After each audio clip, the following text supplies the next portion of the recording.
고기사단 천년에서 사시 한종수 지음 자유문고 기독교 세계와 이슬람 세계의 경계선에서 천년간 싸워온 기사들의 이야기.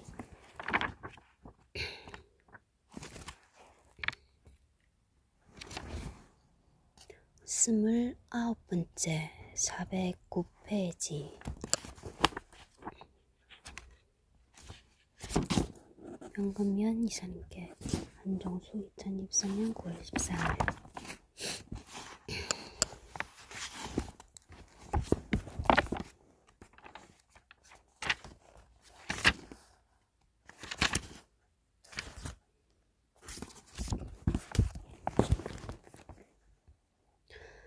기독교와 이슬람의 대충돌 속에서 고어기사단이 탄생하였다.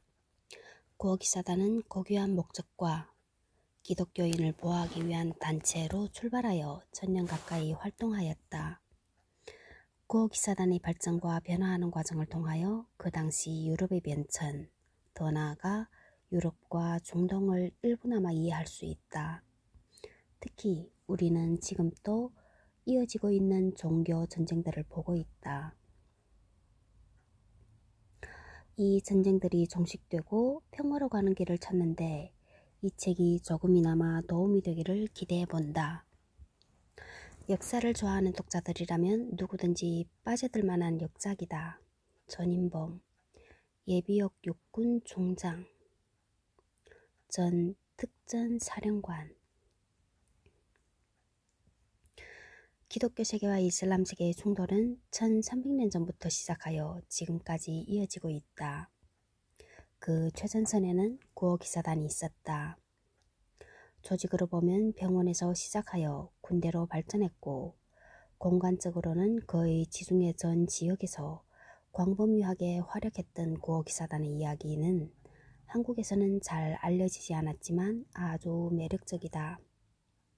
그들의 연대기는 전쟁 같은 오늘을 사는 현대인들에게도 살아있는 역사로 다가올 것이다. 류리, 기초과학연구단 연구원. 천년이란 아득한 세월 동안 나름의 정체성을 유지한 나라나 왕조라면 로마나 신라처럼 그 자체로 특별한 존재가 된다. 그런데 국가도 왕조도 아닌 개인의 가입과 헌신으로 이루어진 한 집단이 세계사의 파도를 넘나들며 천년 가까운 세월을 견뎌내고 지금까지 살아남아 있다면 믿을 수 있을까? 누가? 그리고 무엇이 이를 가능하게 했을까? 천년 세월 속에 어떤 우여곡절이 있었을까? 이 책은 꼬리에 꼬리를 무는 질문들을 한 번에 꿰어 알맞게 구워내고 간을 쳐서 독자의 미각을 만족시켜준다. 천년 시간이 빚어낸 온갖 재료들을 인류 요리사의 손맛으로 버무려 역사의 진수성찬을 차려내는 한종수 작가의 역사의 맛을 마음껏 즐겨보시기 바란다. 김형민 SBS 미디어넷 PD 딸에게 들려주는 역사 이야기 저자.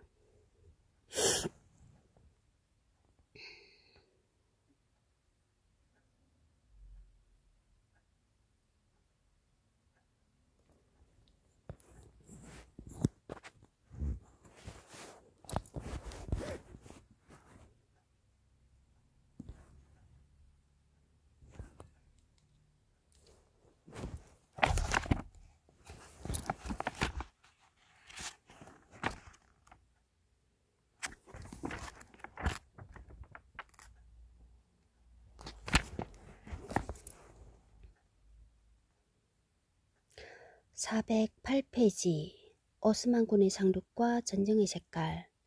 톨레도 총독은 톨레도 총독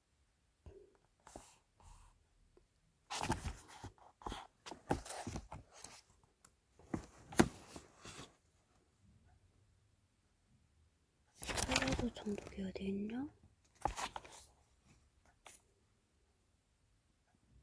톨레도 총독.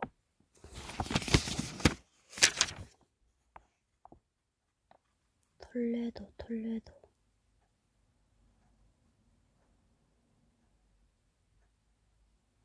모르겠다.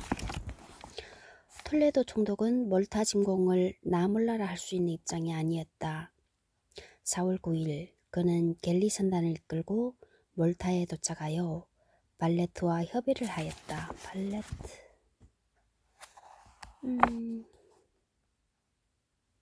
총독.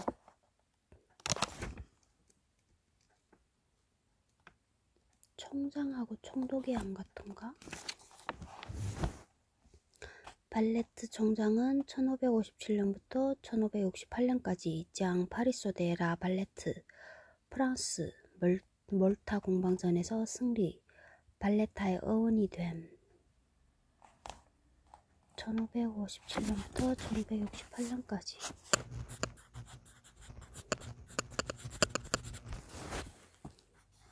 그는 성 엘모 요새가 방어전의 관건이 될 것으로 보았고 구원병을 보내주겠다는 약속을 하면서 징표로 아들 페데리코와 1000명의 군대를 섬에 남겨두었다.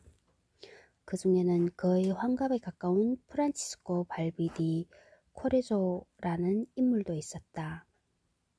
칼 5세의 군대에서 복무했던 그는 무명의 시인 겸 작가이기도 했는데 이 전투에 대한 회상록을 남겨 유명해진다. 거의 환갑에 가까운 프란치스코 발비디 코레조. 톨레도 총독은 발레트 총장에게 함부로 전선에 나서지 말라고 충고하였다. 마지막으로 방어전에는 무용지물이 될 기사단의 갤리선 5척과 500명의 무슬림 노자비들을 빌려달라고 청했다. 5월 3일 금요일. 하지만 발레트는 시칠리와의 연거를 위해 그리고 무슬림 노예들은 성벽 보강에 필요한 인력이라는 이유로 이를 정중하게 거절하였다. 1565년 5월 18일 아침 성 엘모 요새의 파수꾼들은 전방 수평선에 나타난 오스만의 대함대를 목격하였다. 요새의 포대가 3발의 포탄을 쏘자 북과 트럼펫이 울렸다. 섬 전체의 봉화대에 불이 붙었다. 남아있던 주민들은 새 요새와 음디나로 몰려들었다. 하지만 오스만군의 상륙지는 남부의 마르사시로코만이었다. 마르사시로코. 발레트는 아드리안드 라 리비에르가 아드리안드 라 리비에르 가 지휘하는 작은 기병대를 보내 상황을 보고받았다.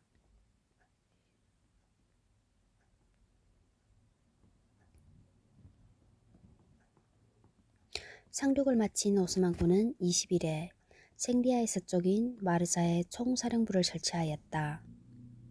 마르사시로코만에서는 약 10km 떨어진 곳이었다. 기병대는 후방에 두어 보급선을 지키도록 하였다. 물론 오스만군의 목표는 다시 한번 독사의 둥지를 뜯어버리는 것이었다. 발레트는 이탈리아 기사에서 기사에게 구원병을 요청하는 내용의 서신을 주어 메시나로 보냈다. 그리고 마르사의 운물에 독초와 배설물을 넣어 오염시켜버렸다. 하지만 라 리베에르의 기병대는 오스만 포로를 잡으려는 과정에서 전투를 치렀고 패에서 라 라비에르는 포로로 잡히고 말았다. 기사단 입장에서는 좋지 않은 시작이었다. 하지만 발레트는 굽히지 않고 반격을 가해 작은 규모이긴 하지만 승리를 거두었다. 그들이 가져온 오스만군의 머리와 금반지, 금팔찌는 방어군의 사기를 높였다. 방어의 중심인 비르군은 종교적 열정으로 달아오르고 있었다. 발레트 총장과 주교는 골목을 누비며 주님이 야만인들의 공격으로부터 섬을 지켜달라 청하는 기도를 올렸다. 기사들은 500년 동안 이슬람 세력과 싸워왔던 역사를 되새기며 그야말로 마지막 포로인 이 섬을 죽을 힘을 다해 지켜야 한다는 결의를 다졌다. 이제 본격적인 전투가 막을 올렸다. 이 전투에서 로도스 때와는 달리 기사도는 물론 화려한 전술이 자리 잡을 자리는 전혀 없었다. 말 그대로 인정사정 없는 처절함, 그리고 불굴의 의지와 착실한 인내력만이 승부를 결정하게 된다.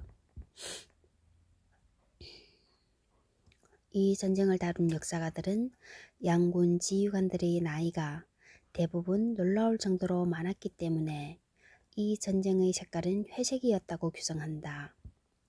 그를 만또한 것이 라발레트와 술레이만은 70세, 무스타파 파샤는 65세, 투르굿은 무려 80이었다.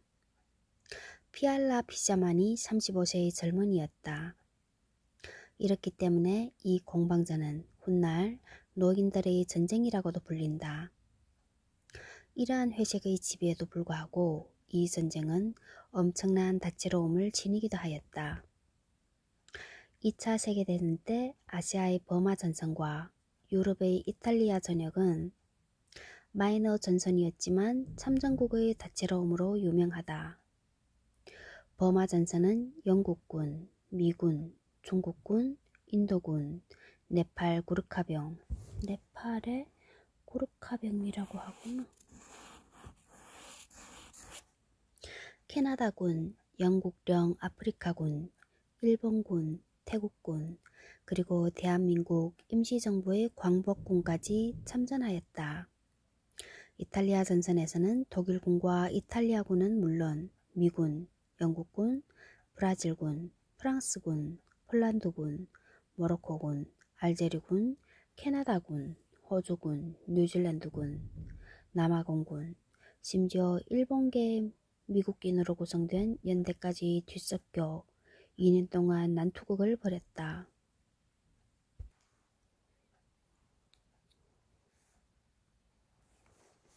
400년 전 이탈리아와 인접한 몰타에서도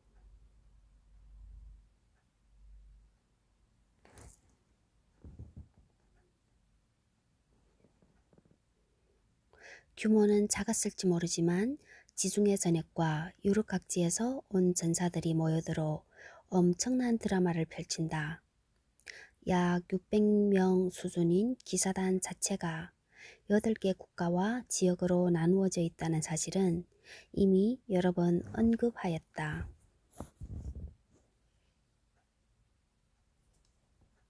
다만 영국인은 발레트의 비서인 올리버 스타키경 하나뿐이었다. 최소 6천, 최대 8천인 수비군의 출신도 다양하였다. 톨레도 총독이 남긴 스페인 병사들, 유럽 각지에서 그리스도교의 대의를 지키기 위해 모여든 모험가들과 돈을 받고 싸우러 온 유럽 각국 출신의 용병들, 로도스 섬 주민들의 후손, 무슬림 갤리선 노예, 강제로 그리스도교로 개종한 무슬림 출신 등 잡다한 집단이었다. 하지만 기사단을 제외하면 핵심 전력이 된 집단은 의외로 몰타 현지인 민병대 3,000명이었다.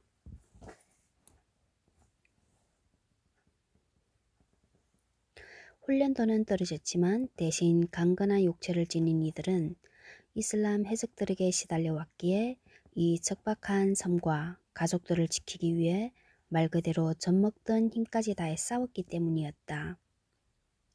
공격자인 오스만군도 마찬가지였다.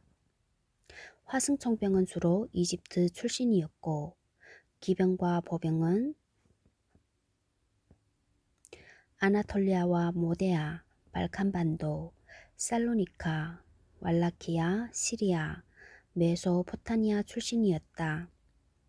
상당수는 그리스, 이탈리아, 스페인에서 그리스도 교인으로 태어났지만 자발적이건 강압에 의해서이건 이슬람으로 개종한 자들이었다. 승리할 경우 생길 노예들을 사려는 유대인 상인까지 끼어 있었다. 소수이긴 하지만 이슬람의 대의를 위해 참전한 지원병들도 있었다. 한 달 후에는 투르굿이 이끄는 북아프리카 출신 해적들도 가세할 예정이었다. 여기에 대한 해석. 412페이지에 편의상 현재의 국가로 따지면 참전국은 다음과 같다. 방어구는 프랑스, 이탈리아, 스페인, 포르투갈, 독일, 영국, 그리스, 몰타 등. 공격구는 터키, 그리스, 리비아, 튀니지, 알제리, 이집트, 알바니아, 북마케도니아, 루마니아, 시리아, 이라크, 세르비아, 불가리아 등.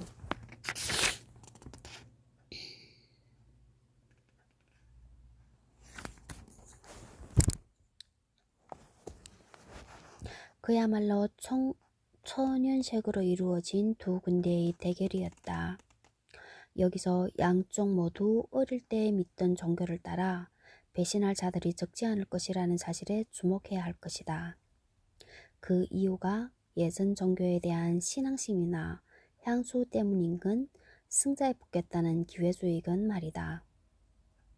오스만군은 기사단의 요새와 많이 내려다 보이는 언덕에 진영을 설치하였다. 그리고는 첫 포로인 라 리비에르를 그 언덕으로 끌고 갔다. 무스타파 피자는 취약지를 가르쳐주면 풀어주겠다고 약속하였다. 라 리비에르는 오베르뉴 구역과 카스티아 구역이 약하다고 답했고, 이 말을 믿은 무스타파 파샤는 이 지역을 먼저 공격하기로 하였다. 여기서 1565년 봄 기사들의 8개 출신 지역과 국가별 분포를 알아보도록 하자. 1드 프랑스 기사는 61명, 무장한 시종 부사관은 15명. 맞겠지? 단위가 명. 오베르뇨 기사 25명, 무장한 시종 부사관 14명. 프로방스 기사 57명, 무장한 시종부장관 24명. 이탈리아 기사 164명, 무장한 시종부사관 5명. 영국 기사 1명, 무장한 시종부사관은 없고. 독일 기사 13명, 무장한 시종부사관 1명. 카스티아 기사가 68명, 무장한 시종부사관이 6명. 아라고니 기사가 85명, 무장한 시종부사관이 1명. 총 기사는 474명이고 이렇게 많이 되나? 6, 8, 9, 10, 150. 비슷하네. 무장한 시종부사관은 66명. 순수하게 기사만 따지면 이탈리아 출신이 가장 많았다는 의외의 사실을 알 수 있는데, 기사만 따지면 이탈리아 출신이 가장 많다. 그러네. 164명.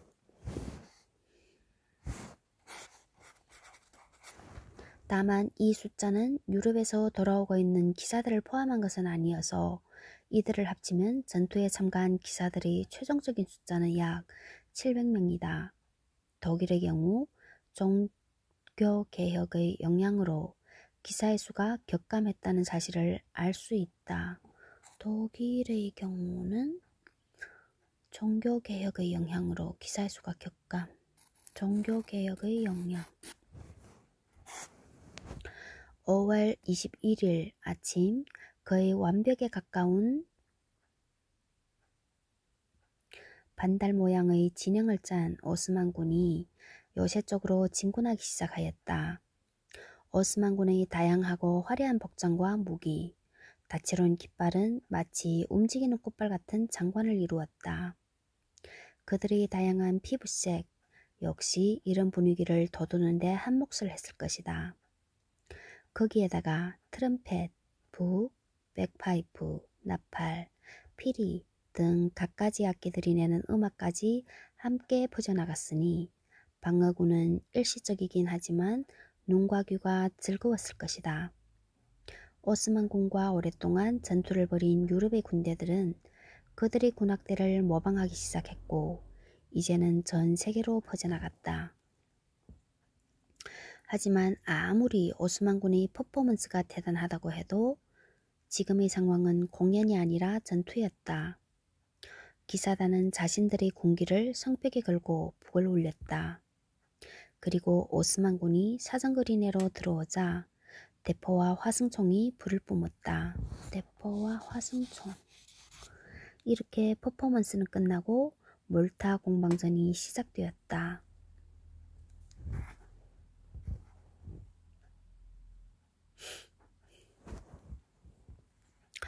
413페이지 성 엘모요새 공방전이 시작되다. 화승총을 장비한 예니체리를 앞장 세운 오스만군의 공격은 카스티아 구역 쪽으로 집중되었다. 물론 첫 전투이기에 일종의 탐색전이었다. 사격의 정밀도에서는 예니체리 쪽이 앞섰지만 속사에서는 기사단 쪽이 훨씬 앞섰다. 기사단 쪽이 훨씬 앞섰다.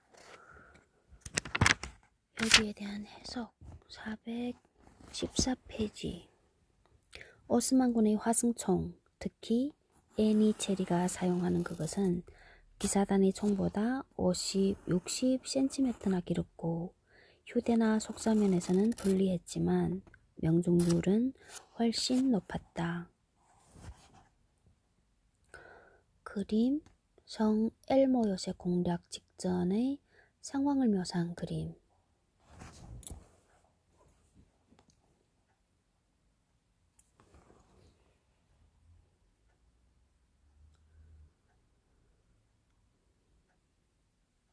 더구나 의외로 발레트는 성문을 열어 로메가스가 지휘하는 700명 규모의 화승총 부대와 기병대를 내보내는 기습까지 감행하였다.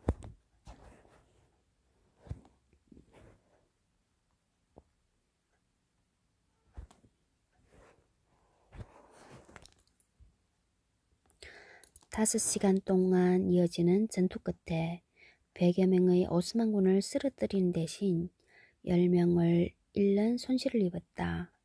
더구나 무스타파 파샤는 얼굴에 총탄이 스치는 부상까지 입었다.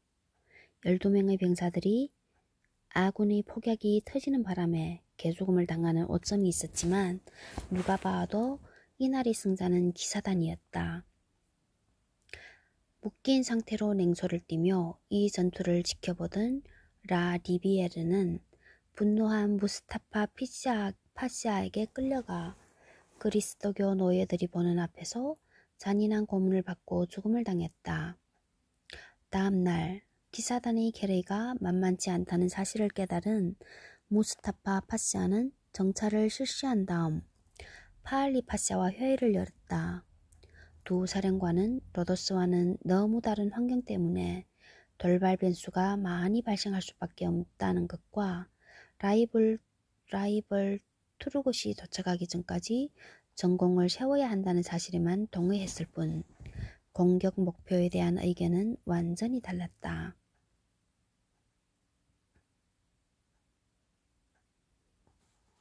무스타파 파샤는 배후의 위험이 되는 코조섬과 무디나를 먼저 공략한 다음 생리아를 공격하자는 전략을 주장하였다. 하지만 피알리 파샤의 최우선 과제는 함대의 보존이었다. 곧 여름이라지만 6년 전 로메가스를 덮쳤던 돌풍이 불지 말라는 법이 없었던 것이다. 해군은